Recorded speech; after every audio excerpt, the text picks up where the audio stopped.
Hər bir ailənin xoş ya naxoş, xoşbəxt ya bədbəxt günləri olur. Tolstoy yazırdı ki, bütün xoşbəxt ailələr bir-birinə oxşayır. Amma bütün bədbəxt ailələrin hərəsinin özünə məxsus bədbəxtlikləri var. Barəsində söhbət açacağımız Mirişovlar ailəsi də məhz özünə məxsus bədbəxtliyi olan ailələrdəndir. İstintaqımız bədbəxt Mirişovlar ailəsinin izi ilə davam edir.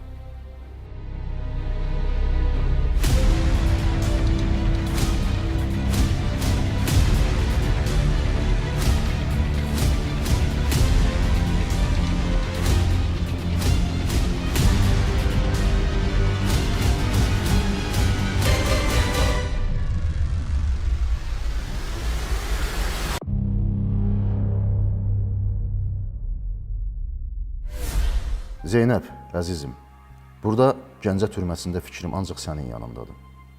Bu cinayəti gərək eləməyəydim. Ancaq artıq gecdir. Daha çıxmağıma az qalıb. İnşallah buradan çıxan kimi toy eləyərik. Sən bircə məni gözlə, yaxşımı? Əhliman həbsxanada olduğu vaxtda demək olar hər ay rayonda yaşayan nişanlısı Zeynəbə bax belə məzmunda məktub yazır, çıxandan sonra gözəl ailələrin olacağını deyir. Ay dolandı, il ötdü. Əhliman həbsdən çıxıb rayona qayıtdı. Əhlimanla Zeynəb ailə qurdular. Elə həmin il qızları doğuldu. Adını Samirə qoydular. Ardınca Elnay, Rəhimə, Aygün. Cəmi 6 uşaq. Qohumların, qonşuların, tanış bilişlərin dediklərinə görə Əhliman ailəsini dolandırmaq üçün özünü oda közə vurur. Arvadı, uşaqları az qalmasınlar deyə hər cür ağır işlərin altına girirmiş. Onu xoşbəxt ata hesab eləmək olardı. Bəziləri ona az qala həsad aparırdılar.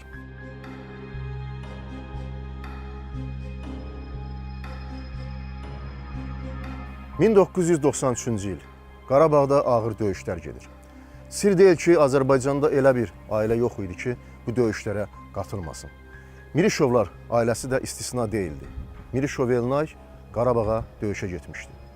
Atası Əhliman kişi ondan çox narahat idi.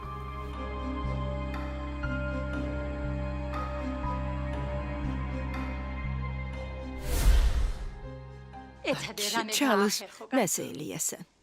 Komandirləri dilə tut, onu evə buraxsınlar.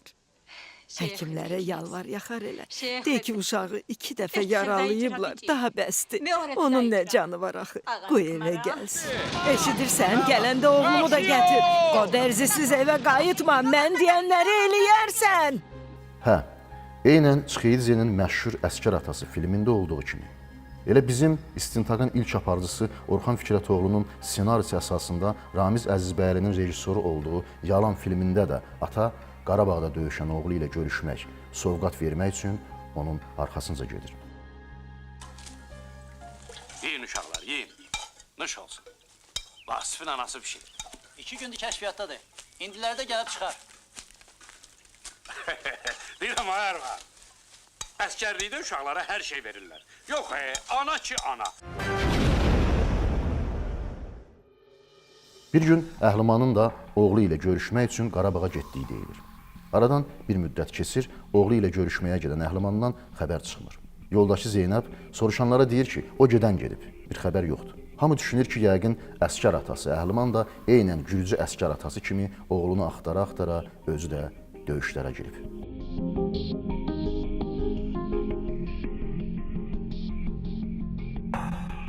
Əhlimanın oğlunun dalınca Qarabağa getməyindən xeyli müddət keçsə də, ondan xəbər yox idi. Bu arada Rusiyada yaşayan qardaşı Azərbaycana gəlir, onun harda olduğunu soruşur. Eyni cavabı alan qardaş Qarabağa gedib ayrı-ayrı rayonları axtarır. Nəhayət, qardaşı oğlu Elnayı tapır. Əskər oğul deyir ki, atasını görməyib, harda olduğundan da xəbəri yoxdur. Əmi kör peşman rayona qayıdır. Oradan da təzədən Rusiyaya yollanır. Əhliman soraqsız yoxa çıxmışdı.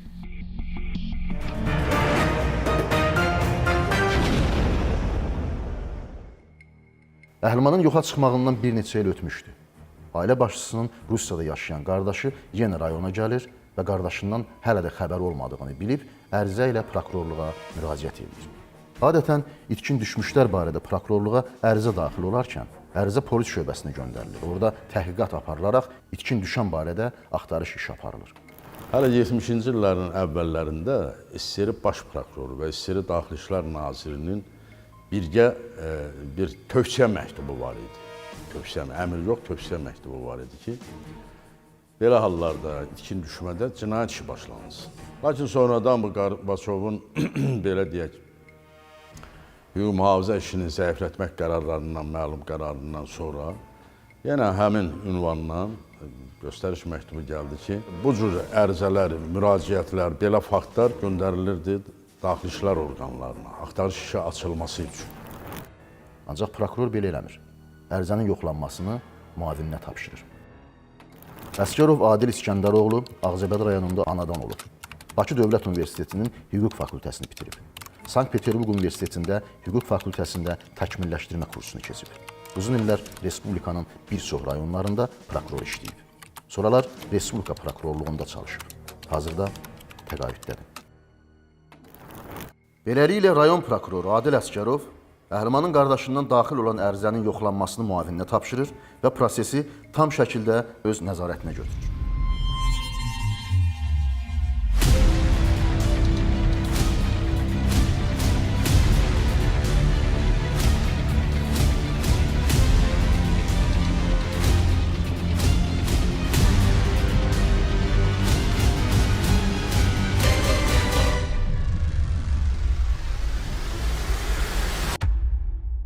Ərizə, qardaşın dedikləri götür-qoy olunandan sonra onda şübhə yaranır və fakta görə cinayət işi başlatmağı qərara alır. Burada prokurorun, Adil Əsgərovun, mən prokuror vəzifədir, peşəkarlıq demək istəməzdim. Əslində müdrikliyi ondan ibarətdir ki, həmin vətəndaşın ərizəsini əməliyyat işi açmaq üçün Daxili İşlər Şöbəsinə göndərməyib, özü nəzarətinə götürüb və cinayət işi başlayıb. Bunu yalnız yüksək savada, özünə güvənən, əqidəli və ən əsası nüfuzlu prokuror eləyə bilərdi.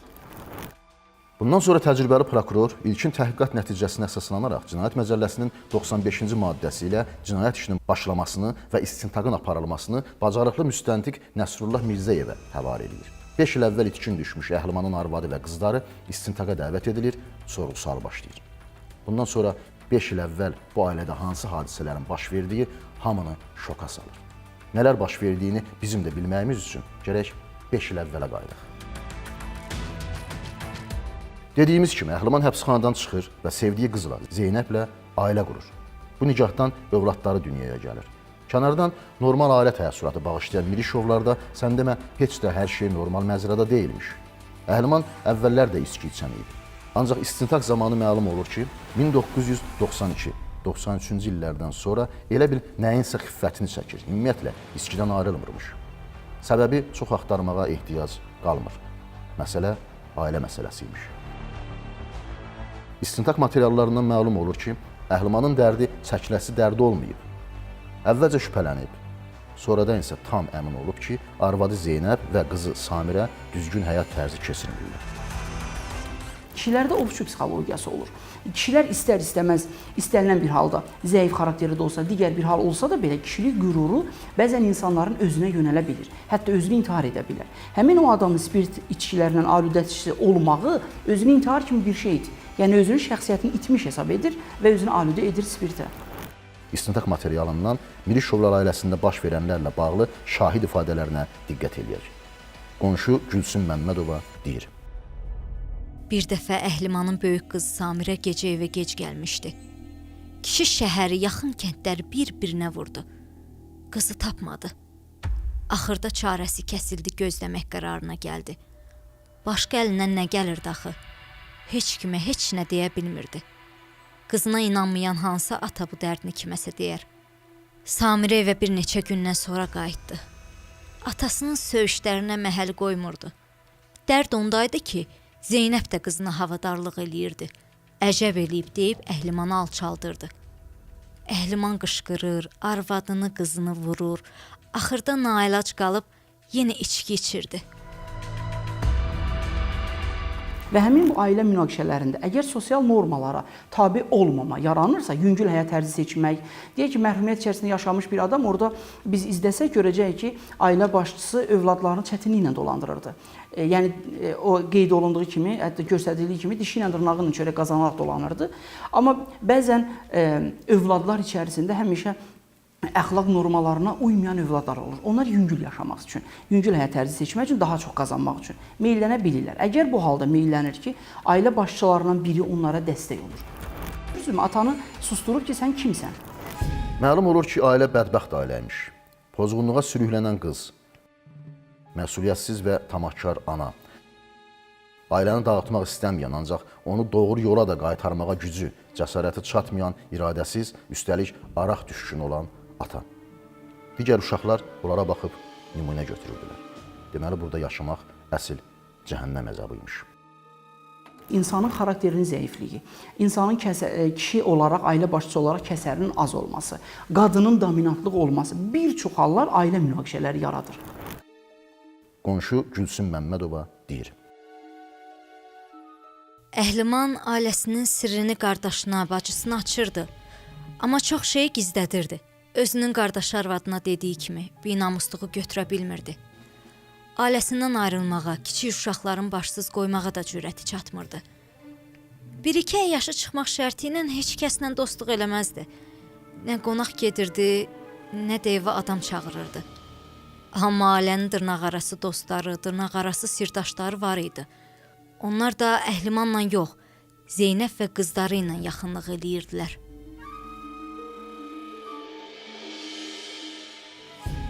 Ailənin belə sirdaşlarından biri də Ceyhun Gözəlov idi.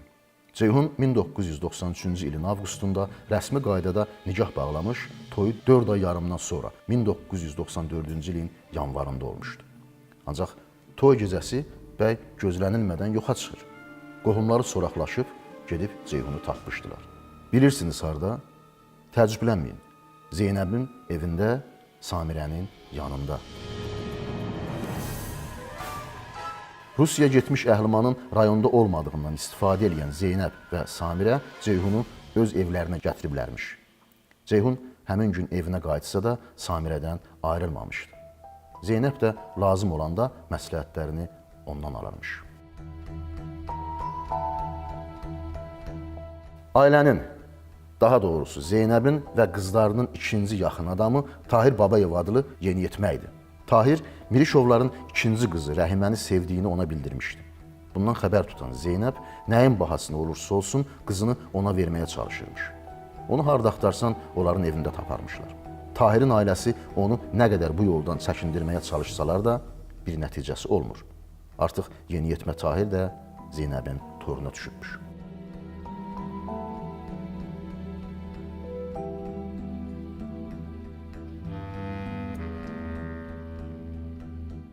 Beləliklə Mirişovlar ailəsində baş verənlərdən xəbərdar olduq. Oğul Elnay əskərliyə gedəndən sonra evdə vəziyyət daha da gərginləşir. İçkiyə qurşanmış zavallı ata və daha da azğınlaşmış ana və qızları.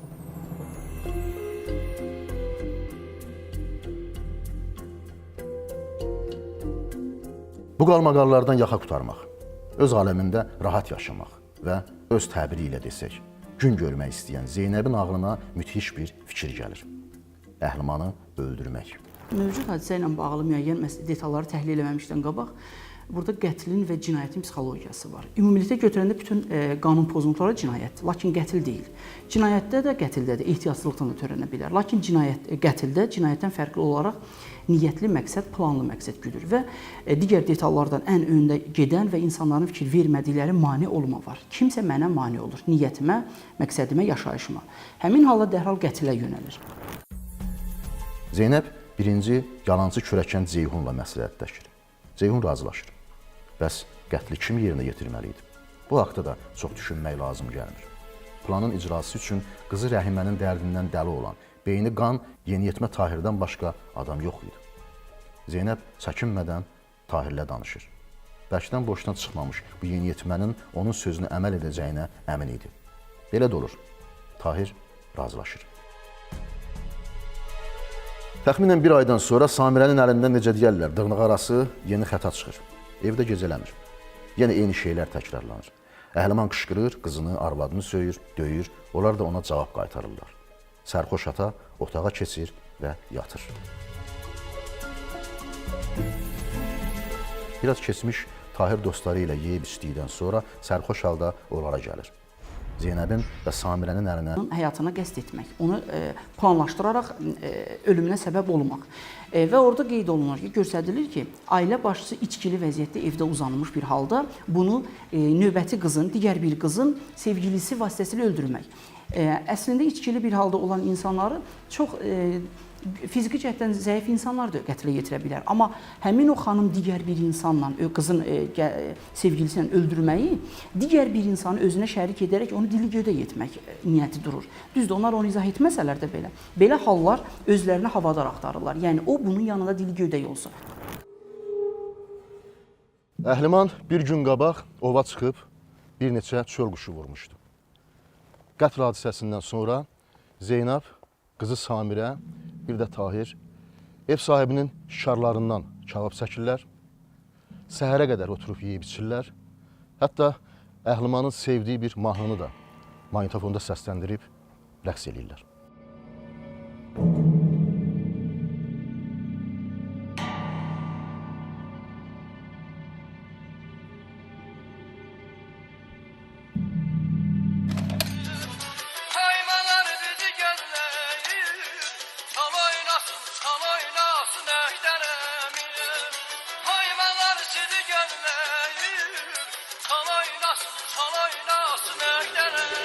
Baxın, istintaq materiallarında bəzi məqamda göstərilir ki, ailənin başçısını qətlə yetirəndən sonra, qətlə yetirib vəhşicəsinə, müştərək olaraq birləşərək qətlə yetirəndən sonra bunlar içki məclisləri, içmək məclisləri qurublar.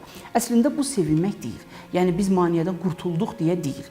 Baxın, normal halda insanlar cinayət törədərkən, normal psixikaya məxsus olan insanlar cinayət törədərkən, onlar daha alternativ rollar oynayırlar. Yazıq həddə gəlirlər, yaz saxlayırlar. Güya ki, bunlar daha çox təsirləniblər bu hadisədən. Lakin yemək-içmək məclisləri qurmaq, lap deyək ki, qətlə yetirməyiblər, ata oğlunun dalınca Qarabağa gedib. Bu da əyləndirici bir xarakter deyil. Bu, normal psixikaya aid olan insanlar deyil. Normal psixikaya, özünə tənqidi münasibət, cəmiyyət normalarına əməl etməyə, şəxsiyyət kimi formalaşan insanlar bu cür xarakteri qallara yol verə bilməzlər. Qatil olub, doğmasını öldürəndən sonra, təkər kişinin içində onu dırnaqarası dəfn edəndən sonrasına, o adam yiyən vəhşilər kimi şadyanalıq eləmək, yeyib içmək, səhərsin gedib toyda oynamaq, bunlar tükürpədici məsələlərdir.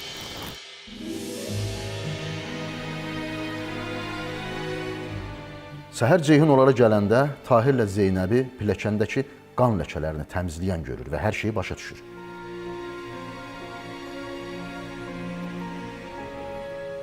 Ancaq heç kimə heç nə demərəm sözünü verir. Hamı razılaşır ki, Əhlimanı soruşanlara bir cavab veriləcək. Əhliman Qarabağda döyüşən oğlunu görmək üçün onun yanına gedib nə vaxt qayıdacağı bilinmir. Rayon prokuroru Adil Əsgərov deyir ki, Əhlimanın arvadı və qızları ilə söhbətləri gərgin keçsə də uzun müddət davam eləmir. Hələlik konkret faktlar olmadığına görə prokuror həmin söhbətlərdə psixoloji məqamlara daha çox diqqət yetirir. Onları səmimi etirafın hökmən nəzərə alınacağına inandırmağa çalışır. Çox keçmir ki, onlar Əhlimanı öldürdüklərini boyunlarına alırlar. Adil müəllimin də, prokurorun da, müstəntiqin də məharətim mən bunda görürəm ki, şahidlərlə iş. Şahidlərlə iş özü hüquq ədəbiyyatında da göstərilir, təcrübədə də ən əsas aparıcı prinsipi inandırma metodudur. Bax, bu inandırma metodundan hələ müqəssir yoxdur. Yüksək səviyyədə istifadə edərək müqəssirləri, belə deyək də, etirafına nail olub. Etiraf da, belə bir deyim var, sübutların şahıdır. Əlbəttə, cinayətkarın etirafı vacib şərtdir, mühüm amildir. Ancaq bu etiraf hökmən digər dəlil sübutlarla, şahid ifadələri, ekspertiza materialları və sairlə möhkəmləndirilməlidir. Təbiidir, indi meyidi tapmaq tələb olunurdu. Zeynəbdən və qızlarından ayrılıqda ifadə alınıb, yəqinlik əldə edəndən sonra ağır əməliyyata başlanılır. Budur, Mirişovların həyətində ekskavator işləyir. Kənardan baxan elə bilərdi ki, tikili üçün bünövrə qazırlar. Amma ekskavatorçıya briqadir yox, müstəntiq göstəriş verirdi.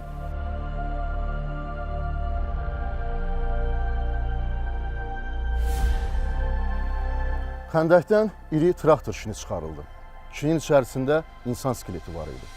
Skelet dərhal ekspertizaya göndərildi, rəy alındı. Məlum oldu ki, skelet Əhliman kişiyə məxsusdur. Qohumları Əhliman kişinin meyidini, daha doğrusu qalıqlarını el adəti ilə dəfn elədilər. Öldürüləndən düz 5 il sonra. İstintaq isə davam eləyirdi. Prokuror Adil Əsgərovun, müstəntiq Nəsrullah Mirzəyevin səyləri nəticəsində düz 3 ay davam edən istintaq uğurla başa çatdırıldı. İş məhkəməyə göndərildi. Məhkəmədə Adil Əsgərov həm də məhkəmədə dövlət ittihamı müdafiə edib yüksək səviyyədə.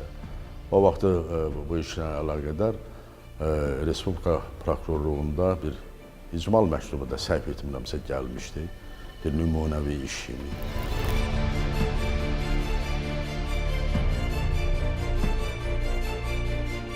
Məhkəmə prosesində Zeynəb Əliyeva 11, Tahir Babayev 8, Samirə Mirişova 5, Ceyhun Gözəlov 3 il müddətinə azadlıqdan məhrum etmə cəzasına məhkum olundular.